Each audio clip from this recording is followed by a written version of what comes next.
Hi, today I'm going to show you how I set up subwoofers on a sound system setup that we're going to be doing for a party later tonight. Now this is a big college party, so I'm setting up a lot of subwoofers, 4 QSCs in total, and when I have time, this is what I would normally do in order to be able to get the most out of the subwoofers with the least amount of DSP. Sometimes you don't have the option to do this, but I have time to do this today, and I have some freedom on where to put the speakers. So let's try to find a place to set up the speakers, all right? But first, a little theory.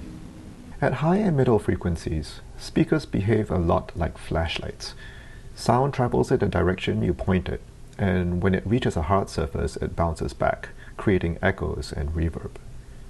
At low bass frequencies, though, waves go in all directions, more like a light bulb or a fishing float in water. And incoming waves combine with reflected waves to make standing waves. In an enclosed room, this means you will have hot spots that sound boomy and some spots with no bass at all. Those hot spots will change with different frequencies.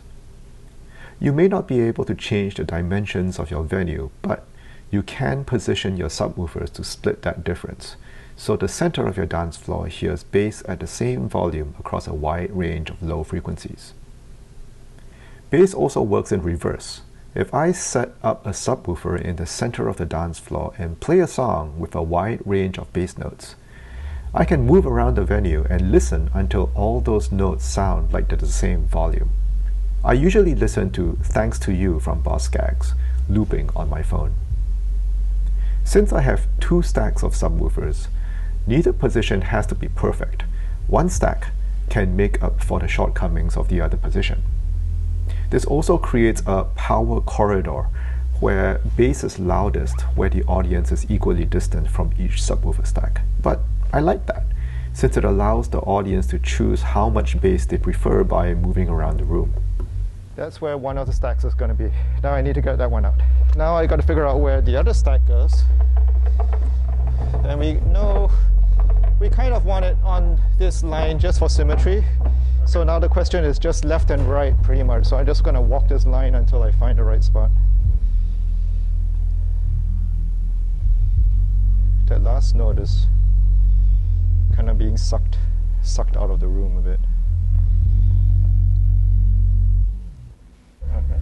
And then I just put my head over this.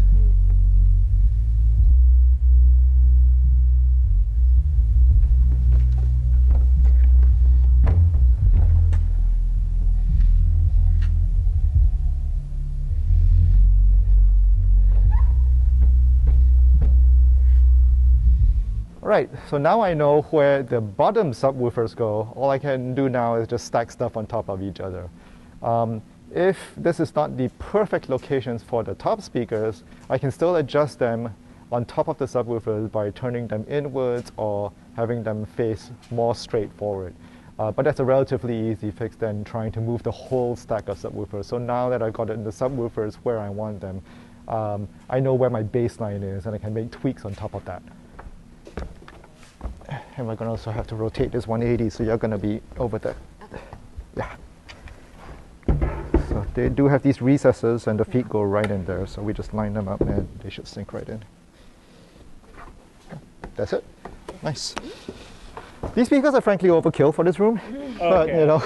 I was curious. I'm like thinking like I did the lighting, or no, I did the DJ setup for the East Side party this year. Yeah. And like I'm like, we had one kind of weak sub. What's that? This tiny room is like, we've got 4 subs. Yeah. Cool. All right. All right, thanks. That's all the parts that need multiple people. Everything else I can handle on my own.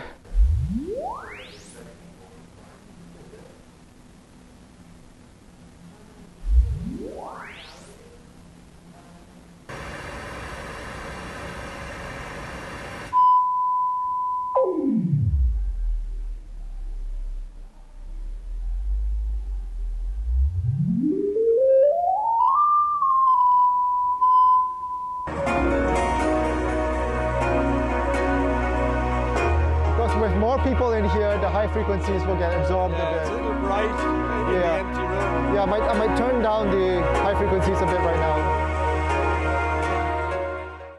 So that's how I set up a sound system. If there's anything that you would have done differently or anything that you liked from my process, please let me know in the comments, and rock on.